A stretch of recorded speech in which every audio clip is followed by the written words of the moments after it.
hunting my missing daughter, and what I finally found still wakes me screaming. My sweet Lynn once hid behind my legs when neighborhood boys shouted hello. A child who blushed at cartoon kisses and pressed stickers onto the backs of her hands like tiny badges of courage. I used to kiss those stickers before school and tell her they made her invincible. Somewhere around freshman year, invincible turned to invisible, at least to me. Eyeliner thickened, skirts shrank. She perfected a shrug sharp enough to slice every conversation in half. "It's my body," she'd say, eyes rolling. "Everyone else is doing it." I pretended I believed in relaxed parenting because the truth felt like failure. I didn't know how to reach my own girl. Arguments replaced breakfast. I tried to make rules and then tried to make peace and landed instead in the narrow strip where both fail.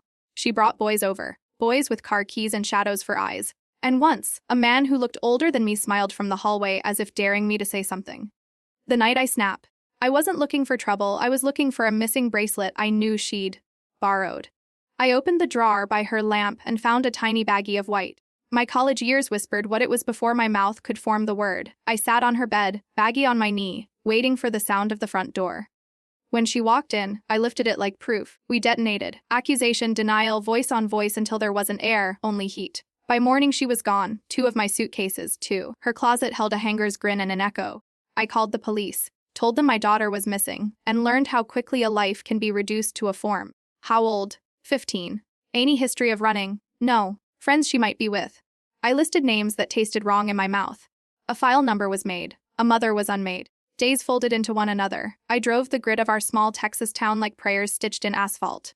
I stuck her photo on every corkboard and telephone pole, in the space where lost cats and yard sales try their luck. I clung to my phone like a life raft and slept in a house that had Lynn-shaped holes in every room. Weeks became months, a year, 2, 4. Time is not a river, it's a room that keeps getting smaller. The first break arrived in the wrong medium, a DM with an Instagram link from a friend's mother. A local TV report out of Los Angeles panned across a row of girls on a trash-scarred street, the anchor's voice doing that professional dip-on, exploitation.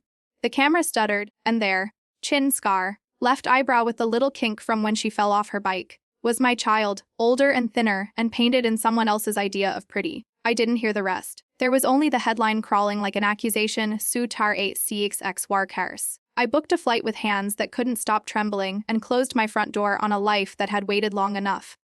In Los Angeles, the air itself felt urgent. I picked up a rental car that smelled like a dozen other people's lives and started to drive. South Side. There is no map for a mother's search, just lines you draw with your eyes.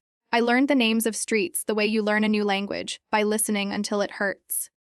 I learned that a block can be both a measure and a wall. I learned to keep flyers and a roll of tape in my bag like another set of lungs.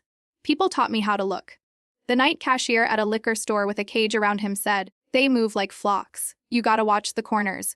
A woman smoking on a motel balcony without a coat told me not to make eye contact unless I truly meant it. The city can tell when you're lying. A man with a soup ladle in a church parking lot took a flyer and touched his forehead to Lynn's picture, as though blessing her. I went to the places the TV segment named and the places my own feet found: Figueroa, Western, Broadway, Jefferson, Avalon. I learned bench schedules in bus depots and which laundromats let you tack paper beside the change machine. Once, in a run down block where palm fronds gathered like fallen hands, I saw her. Not a photo, not a rumor, her. The angle of her jaw had grown sharper, but it was Lynn, unmistakable as my own pulse. I shouted her name and my voice came out 10 years older. She looked up.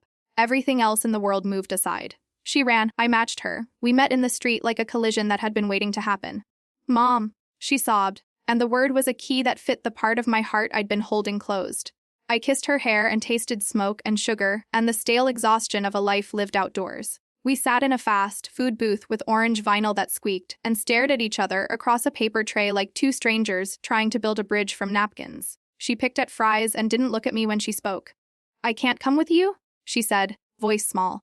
"They see everything," they said. "If I leave, they'll come for you." She glanced past me at the window, the way animals listen to a frequency you can't hear. The napkins under my hand tore into ribbons. I told her we'd call the police. I told her we'd disappear. I told her I would fight anyone who touched her. She hugged me so tight I felt the bones of her. "I'm sorry," she said, and kissed my cheek, and then she was gone, faster than the part of me that wanted to tackle the air and drag her back. I didn't fly home. Home would have become a museum of failure. Instead, I rented a weekly motel room with stains I learned not to stare at, and let the city teach me what the news never says. A support worker named Eddie with tired eyes and a phone filled with everyone's last ditch numbers showed me how to file a missing person report that anyone would read. A shelter coordinator with gray streaks in her braid told me to show up on intake days and to bring donuts because sugar makes news travel faster. There's a lexicon in places like this: stabilized, detox bed, outreach, harm reduction, John Doe warrant, Jane Doe cold. Language that makes the unbearable a little more pronounceable. At a makeshift soup line, I met Linda. She held her loss like I held mine, tray balanced against a hip, eyes scanning the crowd for a boy on a flyer she kept touching like a rosary. Toby, she said, tapping his picture, 17, last seen near the river wash. We were both out of place, our shoes too clean, our fear too obvious. And maybe that's why we stood together, sipping coffee that tasted like coin rolls. We walked the streets as a pair from then on when we could, a two-woman unit whose uniform was hope. Linda showed me which lots cleared at dawn and which grew dangerous by afternoon. I taught myself to breathe through catcalls and propositions and threats that sometimes flowered out of nothing, as if the night had a mouth and liked the taste of fear. I learned to write again. Letters. Cheap motel stationery, the backs of receipts, the blank edge of a printed flyer, anything that would take ink. I wrote to Lynn as if words could scout ahead where I couldn't go. I filled the pages with Texas, the feel of the porch swing after sundown, the squeak of the screen door, Joshua's voice dropping as he grew into himself. I wrote apologies that had waited years to be born. I wrote promises, only the ones I knew I could keep, that I would not stop looking, that I would keep her photograph warm in my hands, that I would remain the mother who remembered her beyond her worst day. Every week or two, I dialed home. The first time Joshua answered, he said, "Deborah," instead of "Mom," and a knife found a place between my ribs. His voice had edges now. I told him I was okay, which was a lie, and that I'd call again soon, which was the best truth I had. He told me Grandma still left a plate out on Sundays. He said her room smelled the same, like vanilla lotion and dust and old summer. "I miss you," he said in a voice that tried not to break, and then it broke anyway. The city became a pattern of repetitions. Tape flyer, answer tip, sprint to the wrong face, sleep, repeat. Nights had a different temperature, even the air hummed with voltage. I walked through it anyway, pepper spray in my pocket, Lynn's photo in my hand, my own breath sounding like someone else's. A young man once tried to take my purse in an alley behind a shuttered store. I still remember the violence of his grip, the way the world narrowed to fingers on my wrist, and the smell of rain and garbage. A woman with a scarf around her face shouted at him in a language I couldn't place. He spat and vanished into the dark. She pressed a flashlight into my palm and said, "Don't walk like prey," then disappeared too, as if the city had borrowed her body to speak a line and let her go. Hospital's call. That is a sentence no mother imagines growing used to. The first time County General asked me to identify a Jane Doe who matched the description, my legs forgot how to be legs. I walked behind a curtain and stared into the face of a girl who wasn't Lynn but was someone's Lynn, breathing through a machine's patience. I held her hand and told her she mattered. The nurse said, "You're not the first." And I learned that grief has a waiting room with fluorescent lights and vending machines that refuse to take your crumpled bill. Some days there were tiny victories. A new flyer allowed on the window where the owner always said no. A social worker adding Lynn's details to the database with a little more care than usual. The outreach van driver saying, "We'll keep our eyes open on the late route." Small mercies look big when you're starving for any kind. Other days, the city took what it wanted. One fog-dim morning, Linda showed up with eyes that had not slept and a mouth that had run out of words. She didn't need to say anything. I knew. We sat on the curb with styrofoam cups and cried without looking at each other. "They found him in a canal," she said after a while. She pressed her flyer into my hands like passing a torch that had become too heavy to carry. "Don't stop," she told me as we hugged in the middle of the sidewalk while cars hissed past. "Even if it empties you out, he was still mine." That's what I learned. Eddie called the day Hope learned my number again. "Say, Cecilia's," he said, voice steady like he'd practiced it. "There's a girl asking for you." The shelter was a retired parish hall with a crucifix over a door and a bulletin board crowded with rules: shower limit 10 minutes. Curfew 9:30. Respect is free. In a chair near the office, wrapped in a jacket so big it seemed to be holding her more than she held it, was my child. I recognized the unrecognizable new scars, a tightness in the shoulders that said sleep had been rationed, eyes that scanned every doorway like they were reading a code. When she saw me, her face crumpled and then arranged itself again into something braver than she felt. We fell into each other's arms, gravity reversed. What I remember most about that first hour is the temperature of her hand, like it had forgotten warmth and was relearning it from my skin. The nurse's station gave her water and a sandwich she ate like it was a chore. Every bite took a war. We talked in circles because a straight line would have cut too deep. "You're safe right now," I said, which was true in a way that felt flimsy. "We can find a way out." She shook her head the way a person shakes off a fly. "Mom," she whispered, "they don't let people leave. It's a strange thing to realize that safety is a geography you can't afford." I called numbers until the phone grew hot against my ear. Detox beds had waiting lists. Women's shelters had rules that made my hope look foolish. One intake coordinator offered us a spot 3 days out if we could keep her sober until then, like asking the ocean to hold its tide. I asked about police protection and watched the officer's eyes flick from my face to the clock. "She's an adult," the script said. "It's complicated," the script said. "I learned you can drown in a room with carpet. We made a promise, Lynn and I, the kind that mothers and daughters can forge even on the far side of the worst things. I would not leave. She would try to sleep. I pulled the cot close to her shelter bed so I could hold her hand without rearranging the furniture. That night I listened to the sound she made when she sank too deep and floated back. I counted the breaths like rosary beads. In the morning she threw up in a shelter basin and apologized to me and to the volunteer mopping the floor. The volunteer touched her hair and said, "It's okay, baby." I wanted to kneel and kiss that woman's shoes. We had 2 days, then a door closing we could not pry back open. We spent them in a rhythm of lines and chairs, clinics, advice, the thin soup of bureaucracy that feeds nobody. She told me stories when the hours grew long, not the worst ones. Those stayed behind her eyes, but the ones that fit in our small room. Names I never learned, girls who braided each other's hair with fingers that trembled. A woman who kept a stuffed rabbit in the pocket of her coat and said it was for luck. She spoke about a man who whistled to call them like he was calling pigeons, and I had to stand in the hallway for a minute and breathe, because I could not be trusted with my own face. I wrote letters at night on the floor by her cot so the desk light wouldn't wake her. I wrote as if I would hand them to her in a future where we ate spaghetti at a table with a stain in the shape of a map and laughed about how sticky motel remotes are. I sealed nothing. Promises don't need envelopes. I folded each page and tucked it under my pillow as if words could guard a door. On our last evening at St. Cecilia's, with nowhere left to go but still, we walked. It was too hot inside, and the city had gone lavender at the edges. We wound through streets that smelled like fried onions and sun-baked tar and a flower shop blasting music that made the roses shake. In MacArthur Park, we found a bench with a view of the lake where plastic swans bobbed as if the water weren't tired. We watched a man teaching a child to ride a bike without training wheels, his hands loose on the seat, the child's shoulders tense with the holiness of risk. "Why used to come to the park in Tucson?" Lynn said, leaning her head against my shoulder. I liked the metal slide even when it burned the backs of my legs. I told her about Texas sunsets that show off longer than necessary and the way Joshua still sat too close to the TV when he was thinking. She smiled like memory had teeth and sweetness both. "I'm sorry," she said after a while, not lifting her head. It was the apology I had never wanted to take and had been begging God to hear. "I wasn't trying to hurt you." I put my hand over her hand where the skin was thin and the veins rose like a city transit map. "You were trying to survive," I said, and the word surprised me with how simple it was.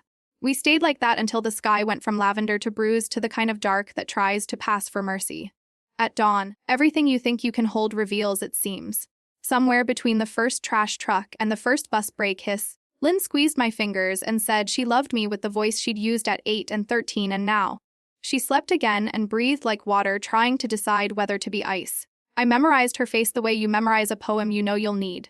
When I blinked, the morning moved. The next days lost their edges. I became a person made of errands and no destination. "Have you seen her?" became the only question I knew how to ask and the only one that hurt to hear answered. On the third morning, the motel phone rang with the particular cruelty of good plastic. "This is Officer Marquez." A voice said softly, like it had practiced softness for moments like this. "We need you to come to County General." The world did not end, because endings are clean, it frayed. There are things the living must do for the dead, they're cruel and holy in equal measure. I did them. I signed papers with hands that knew me and did not. I looked at a body and said a name that was both my daughter's and not. Because what is a name when your mouth is full of salt? A chaplain murmured an offer to sit with me, and I stood in a hallway where the linoleum was so clean I hated it. I told the truth on the phone to Joshua and listened to my son learn what grief does to a male child, trying to be a man before breakfast. My mother said she would meet me at the airport, and I told her not to drive alone. People touched my elbow in that soft upstream way strangers have when they want to direct you toward an exit. I walked out into sunlight and wanted to break it. The flight home was a tunnel with air in it. Vivian at the gate found me a middle seat and apologized for that small indignity as if air were something she could rearrange. I kept a hand in my bag on the stack of letters I'd written in, and the last flyer of Lynn's face, and the flashlight the woman in the alley had given me. Because talismans are just objects you decide can carry weight for you when you are tired. At the airport in Texas, Joshua was taller than grief, and then he wasn't. We said nothing for a minute that contained both yesterdays and all the hours to come. He smelled like laundry soap and the truck he'd been learning to drive. He held me until the place under my ribs remembered it had some of its original shape. The week before the funeral, I moved through the house like a person underwater. People brought casseroles. The neighbors hugged me and used the word tragedy like a coaster they could set under anything. I found my daughter everywhere. The pencil marks on the doorframe with dates written in my own handwriting, a note to self taped inside her closet that said, "Don't forget choir folder," a dried daisy between the pages of an old paperback. Widowed things. I opened the window of her room to freshen the air and sat on the carpet until my legs went numb. At the service, the sanctuary smelled like lilies and starch. The pastor read Psalm 23 in a voice that had carried men and women across 1,000 losses and would carry 1,000 more. People stood and spoke kindness aloud so the room would hear it. Lynn made me laugh.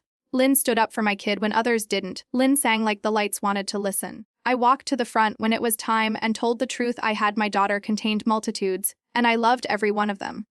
I told the room that she wasn't a headline or a cautionary tale. She was the girl who kissed her Disney band aides to make them work. I said I would have crossed more cities and slept in dirty rooms to find her again and again and again. I lost my place and found it in the sound of my own breath. At the cemetery, the sun refused to lower its voice. The wind braided itself through the names on the stones. I pressed one of my letters into Lynn's folded hands, a cheap paper vow tucked among roses and prayers. "I will not forget." I whispered into the ground as if ground remembers. "I will not forget you."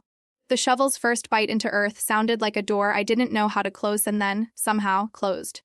The days after were a geography I didn't recognize. People called, and I learned to say thank you in new dialects. Friends cleaned my kitchen as if scrubbing the counters could erase the shape of what had happened. I went back to work for a day and lasted until lunch. I came home and found the house too quiet and then too loud. Grief rearranges the furniture in your head without asking, and you stub your heart on its new corners over and over. When I could finally breathe without tasting metal, I went into Lynn's room to sort what anyone else would call things, and what I can only call. At the back of her dresser, taped up under a nest of old receipts and a scrap of teal ribbon, was an envelope addressed to Mom. Her handwriting still a little right-leaning, eyes dotted with circles like she'd never been convinced adulthood demanded dots. Inside were 3 letters, written on lined paper from a spiral notebook, the left edges ragged. The first apologized for leaving and thanked me for the way I made pancakes on snow days, the small sacreds she'd kept. The second said she missed the sound of our back door slamming in summer. The third had a date from just a few weeks before the end and told me not to carry stones that weren't mine. "You were always home," it said, words that hit like water on a desert mouth, even when I ran. I placed her letters in a wooden box my father had made for me the year I left for college, the lid carved with a wheat stalk, a blessing for harvests I hadn't earned yet. I put my own unsent letters beneath hers and closed the box and rested my hands on it as if pressure could turn paper into something stronger. That night, I dreamed not of alleys and sirens, but of Lynn running through sprinklers in the dusk, hair wet, smile so loud I swear the grass leaned toward it. You survive by inventing something like liturgy. On Sundays we go to the cemetery with small flags of color. Zinnias when the heat will let them live, mums when it won't. I sweep the dust from the name and tell her the news like you do with people you love who are just slightly out of reach. Joshua fixing the squeal in the kitchen door, Grandma misplacing her glasses and finding them on her head, the neighbor's new baby who looks like a potato now but promises greatness. I say her name out loud as if practice will keep it from splintering. I tell her how the sky looks, because she loved weather with drama, and it feels rude not to mention the show. The city did not leave me when I left it. I still carry a folded map in my glove compartment like a relic. I still check the outreach organization's newsletter and send money in amounts that match the weeks I spent there. I still wake at 3 a.m. to a silence that sounds like County General's hallway and put my hand out for a cot that isn't there. Every now and then Eddie calls, not because he has news but because he knows how the calendar can ambush a mother. Birthdays, the anniversary of the day a motel phone rang, the day I first saw Lynn again and learned hope is not a gentle healer. Moo got a girl into a program this week. He'll say, and I'll sit on the edge of the bed and cry and say, good, like maybe the word itself can be enough for someone else's child. The mailbox brings letters from women I met in that city and women I didn't. Mothers who find me through other mothers the way water finds the low places. I answer when I can. I tell them the truth I wish weren't true and the hope I'm surprised to still have. That love goes where we can't, that we are allowed to forgive who we were when we didn't know what the next hour would demand, that sometimes the only miracle we get is the strength to keep speaking our child's name in rooms that don't know the story. I write Lynn's name at the bottom like a signature that can travel farther than I can. On the 1-year mark, we hosted a small gathering in our backyard with iced tea sweating in glasses and paper lanterns that refused to behave in the wind. We asked friends to bring stories. People did. They told the kind that snagged the heart and the kind that let it rest. The neighbor girl from 2 houses down said Lynn once gave her a bracelet when she cried because the ice cream truck had skipped our street to bribe the universe next time. She'd said, solemn as a judge. The choir director remembered the time Lynn made the altos laugh so hard during rehearsal they had to stop and start over 3 times. Grandma told the story about the summer Lynn insisted every spider in the house be given a name and relocation to the garden. We cried and laughed, and I felt the particular relief of seeing the girl I loved expand past the edges of the girl I lost. Joshua and I have become clumsy experts at the choreography of missing. We fight and forgive faster. We empty the dishwasher together because grief hates an empty kitchen. On nights when the air holds heat like a grudge, we drive to the outskirts of town where the sky lets you see more of what it has to say. We talk about his life as if the future isn't fragile. His classes, the band he's joined, the girl with the green backpack he pretends not to notice, the way he's thinking about nursing because he wants to be the person in hallways who doesn't look away. Sometimes we say nothing. Sometimes saying nothing is a way to remember better. There are still bad days. A song in a store unthreads me, a girl with a scar through her eyebrow makes the world go quiet, a car idles outside the house at 2 a.m. and I am back in Los Angeles streetlight and breath and prayer. On those days I open the box with the wheat carved on its lid and place Lynn's letters in my lap like a small warm animal and read until the words find me again. I write her a new note and tuck it underneath and say her name into the palm of my hand like a blessing and a dare. Sometimes at night, I hear the old swing in my dream yard creak, and I know before I round the corner who will be there. She doesn't age in dreams. She is always between 8 and 17 and herself. She pumps her legs and says, higher, and I push and tell her to hold tight. You're safe, I say, and in the dream she believes me completely because it is a world I control. When I wake, the room is neither Texas nor Los Angeles. It is the geography of after. I lie there and watch the thin gray light climb the wall and feel the ache that reminds me love did not leave, which is its own kind of mercy. People tell me I'm strong. They mean kind things, so I smile and let them give me a word that fits them better than it fits me. Strength isn't what kept me in that city or keeps me now. It's devotion, feral and ordinary at once, the animal part of love that will spend itself without asking for a receipt. If you have a child, you know what I mean. If you don't, the world has given you something else to carry that taught you the same lesson. We do not choose what we get to keep. We choose, if we're lucky, what we keep choosing. On the 2nd August after we buried her, the county mailed a small envelope with the case file's final status in bureaucratic font. It sat on the counter for a week like a visitor I refused to greet.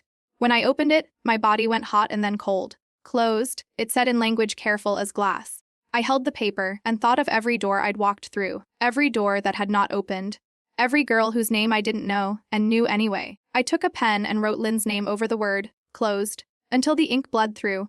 I'm not naive, ink doesn't change anything but a page. Still, it felt like the smallest possible insistence that the story continues where stories end. If I could go back to the afternoon I held a baggie above Lynn's bed and thought truth delivered like evidence might save us.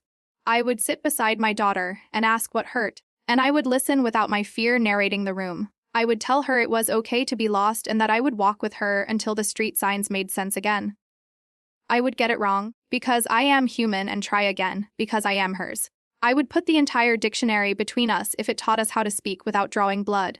I can't rewrite that scene, but the brain allows a trick you can practice the words anyway, so your mouth remembers gentleness for the next person you love who forgets how to be found. The last letter I wrote to Lynn, before I put away the motel stationery for good, was shorter than the rest. It began the way I had begun 100 times, Dear Lynn. It continued with a list of ordinary beauties from a day that held more sorrow than sky. How the sprinkler at the cemetery caught the light, how the grocery store boy carried a bag like it contained a crown, how the old man at the post office whistled, blue skies, badly and with conviction. I told her that I had found a strand of her hair woven into the yarn of a scarf in her closet, and that I'd left it there like a relic. I told her that love is a long job with no clock to punch, and that I was not tired of it. I told her I would look for her in the brave things and the soft things, and in my own stubborn breath. I signed my name and didn't sign at all, because mothers don't need signatures to be known. If you are reading this and your child is missing, or you are the child still out there on a bench with a jacket 2 sizes too big, or you love anyone who walked farther than you meant them to, I'm not offering a miracle. I'm offering a hand on the shoulder, a cup of bad coffee that still warms, a promise that your grief is not ridiculous and your hope is not naive. I'm saying your story matters even if the file says, closed. I'm saying there are women with flyers and men with ladles, and nurses with gentle hands and volunteers with quiet eyes who will stand with you for a while. I'm saying the city is cruel and sometimes kind, and that both truths can sit side by side and not cancel each other out. I'm saying speak their name. Speak it in sanctuaries and alleys and kitchens and parks. Speak it until the sky memorizes it. On a Tuesday that looks like all the others until it doesn't, I stop at a red light near the high school and watch a girl wait to cross. She's laughing at something on her friend's phone, head thrown back, hair a halo of disorder the way hair is at 16. The walk sign blinks white, and she steps forward, and for some reason. No good reason, just the way the light hits or the way I'm built. I say Lynn's name out loud into the empty car, and it doesn't hurt like it used to. It tugs, but it also lifts. The girl reaches the far curb. My light turns green. I drive on, the air a little softer against my face. The road opening and closing the way roads do when the world is ordinary and holy at once. When the voice you carry is both missing and here, when you understand finally, if only for a block, that endings are just the places where we pause to breathe before we tell the next small true thing, before we take the next necessary step, before we lift our eyes and notice that the sky is doing something extravagant again, and we are still able to witness it, still able to say out loud and without apology, the name that belongs to us the way our own breath does, the name that has become a prayer and a promise and a way to keep moving even when the road forgets to be kind. The name that I will carry until my mouth goes quiet and my hands let go and someone else lifts it gently and says it with me again and again, until the sound itself feels like a hand on a tired shoulder, until it feels like a door that didn't open in time, opening at last, until it feels, somehow, like home, and I am there with her, and she is there with me, and for a moment that refuses to obey the laws we think govern grief and distance. We are both standing in the same thin beam of light, and the world, which has roared so loudly for so long, pauses.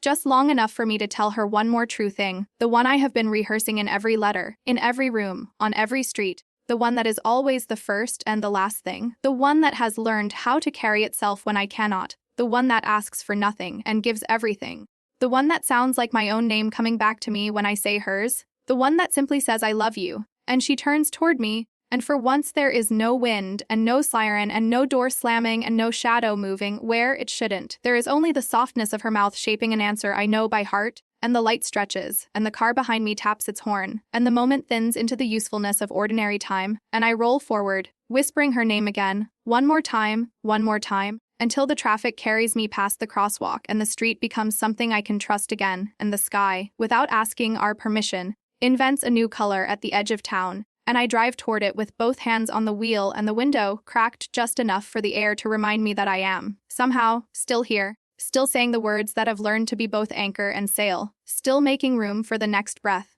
for the next small kindness, for the next letter I will write and fold and tuck away, not because paper can hold her, but because writing is the way I keep from unraveling, the way I keep from unraveling, the way I keep Lynn alive in the only form I still can, the way I remind myself that silence is not surrender. And so I keep writing.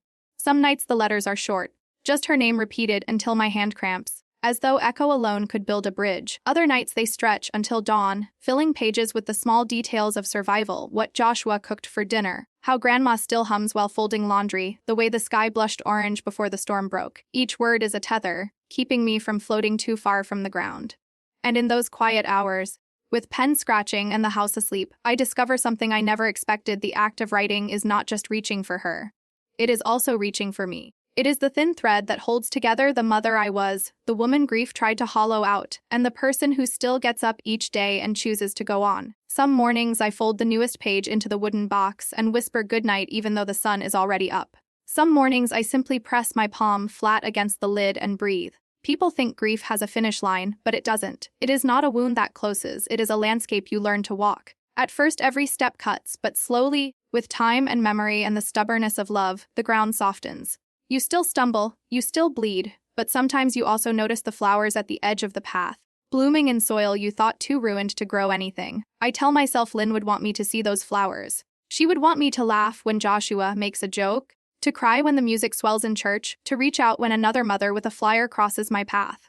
She would want me to keep saying her name, not as a cry of loss, but as a prayer of presence. And so I do. I say it aloud while watering the porch plants, while folding the laundry, while standing at the sink watching the sun go down over Texas rooftops. Lynn. The syllable has become my heartbeat, my compass, my proof. It carries me forward, not toward forgetting, but toward a life that can still hold light. And maybe that is what love truly means. Not saving someone from the dark, not even keeping them close when the world tears them away, but continuing to walk, letter by letter, step by step, name by name, carrying them inside you so fiercely that even death cannot silence them. Because she is still mine, always, and as long as breath remains in me, as long as my hand can still move across the page, I will keep writing, keep speaking, keep remembering. And that, I think, is how love outlives everything else.